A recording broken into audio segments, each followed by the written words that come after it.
मेरी राय ये है कि जो माल बेटियों पे खर्च होता है ना, असल काम ही वो माल आता है। असल काम ही वो माल आता है। कभी जाए ना हम लोग बहनों को ईद देने, बीवी को जो ईद देते हो बीवी नहीं दिखाती पड़ोसन को, वो कोई नहीं दिखाती। जो ईद बीवी को देते हो वो नहीं दिखाती, कहती तूने कोई एहसान किया है, सारा जमाना ही देता है। लेकिन बहन को जो ईदी मिलती है बहन पड़ोसन को दिखाती है।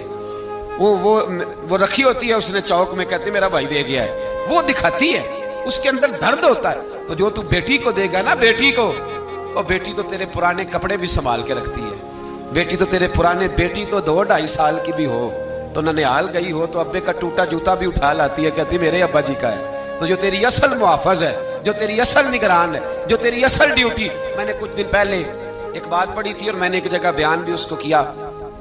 मुझे किसी दोस्त ने मजमून भेजा, कहने लगे साहब पढ़िएगा। उस मजमून में अजीब बात लिखी थी।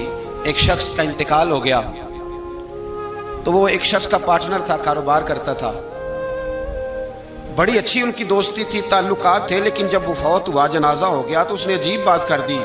उसके पार्टनर ने, उसके शराकतदार ने, उसने कहा कि मैंने मरने वाले से 45 लाख रुपया लेना है, इसके वारिस पहले पैसे दें फिर दफन करने दूंगा। कितने पैसे?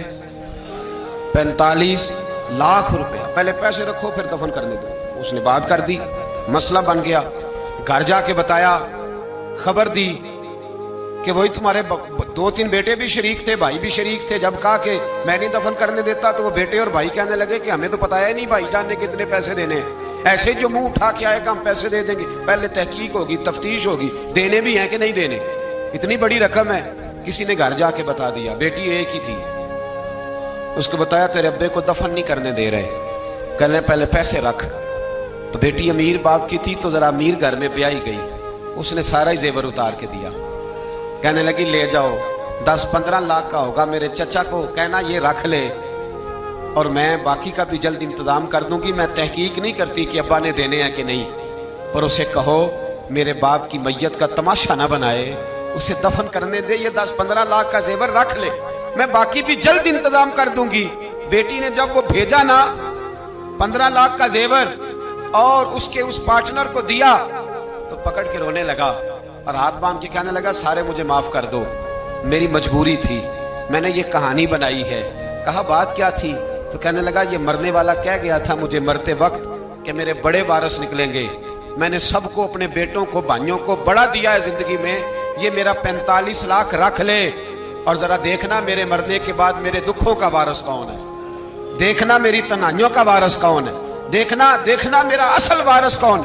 ये 45 लाख उसको देना। कहने लगा मैंने बड़ी तजावीज सोची थी, ये तजवीज मुझे पसंद आई।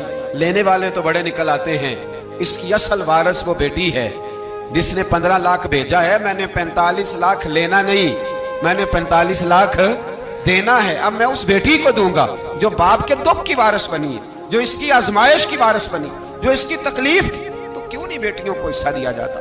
क्यों हम डरते हैं? क्यों सहमे रहते हैं? बेटों से ब्लैकमेल ना होना कि बेटा मेरा इस तरह कहेगा, अपनी कब्र पे बोझ ना डालना, सुबह कयामत हिसाब देना है, अल्लाह से डरना, बेटी का हिसाब बर वक्त बर मौका। और मेरी भाइयों से गुजारिश है, बहनों के हिस्से पहले से अलग करो। 10 रुपए बने या 10 करोड़ बने, तुम्हारी औलाद को तुम्हारे लिए रात को उठ के दुआ नहीं मांगेगी। तुम जिसका कर्ज है उसका कर्ज उसे, डर जाओ, अल्लाह ताला डर जाओ, खुदारा डर जाओ।